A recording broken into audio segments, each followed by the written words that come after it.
ভোরবেলা শান্ত বাগদাদ, শিশির ভেজা ঘাসের গন্ধ আর পাখির কিচিরমিচির, দূর থেকে ভেসে আসা আজানের সুর। সেই শহরেই থাকত আহমেদ, যার এই পৃথিবীতে আপন বলতে শুধুই ছিল তার মা। আহমেদ ছিল একজন কাঠুরিয়া। জঙ্গলে রোদে পুড়ে কাঠ কেটে যা আয় করত, তাতেই তাদের খাবার আর মায়ের ওষুধ চলে যেত। কিন্তু তবু সুদিন ফিরছিল না। লোকেরা তাকে নিয়ে ঠাট্টা বিদ্রূপ করত। একদিন হঠাৎ বাগদাদ শহরে যখন খরায় পড়ল, আহমেদ নিরুপায় হয়ে কাজের সন্ধানে উন্নত অন্য একটি শহরে গেল। সেখানে পৌঁছে সে দোকানে দোকানে গেল কাজের সন্ধানে, কিন্তু কেউ তাকে কাজ দিল না। দোকানদাররা বলল ব্যবসার অবস্থা খুব খারাপ, তারা নতুন লোক রাখতে পারবে না। হঠাৎ হতাশ হয়ে আহমেদ বাড়ির দিকে রওনা দিল। ফিরতে ফিরতে সন্ধ্যা হয়ে গেল।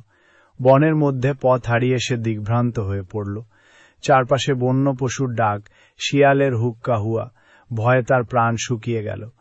ওদিকে শহরে পৌঁছানোর পর ছেলে ফিরছে না দেখে মা হতাশ হয়ে আল্লাহর কাছে দোয়া করতে লাগল।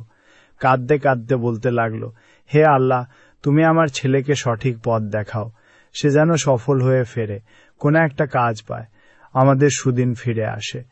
এই রকম করে দোয়া করতে লাগলো তার মা, কারণ সে ভাবছিল আহমেদ হয়তো হারিয়ে গেছে। জঙ্গলে পথ হারিয়ে দিগ্ভ্রান্ত আহমেদ যখন গুহায়, সেও আল্লাহর কাছে প্রার্থনা করতে লাগল, হে আল্লাহ, আমি এক জায়গায় হারিয়ে গেছি, আমাকে সঠিক পথ দেখাও, আমি যেন আবার বাড়িতে ফিরতে পারি।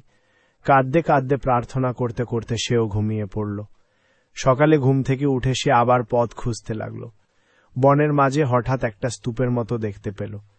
কৌতূহলী হয়ে সে মাটি খুঁড়তে শুরু করল। খানিকটা খোঁড়ার পর তার হাতে ঠেকল একটা মূল্যবান জিনিস। সেটা নিয়ে সে বাড়ির দিকে ছুটল। ফেরার পথে অচেনাই শহরে দম্ভ ভরে না হেঁটে বিনয়ের সাথে মানুষকে জিজ্ঞাসা করে করে পথ খুঁজে নিল। বাড়িতে ফিরে মূল্যবান জিনিসটি বিক্রি করে সে প্রচুর টাকা পেল। অংশ সে রাজ্যকে দিল। বাকি টাকা দিয়ে একটা কাপড়ের ব্যবসা শুরু করল।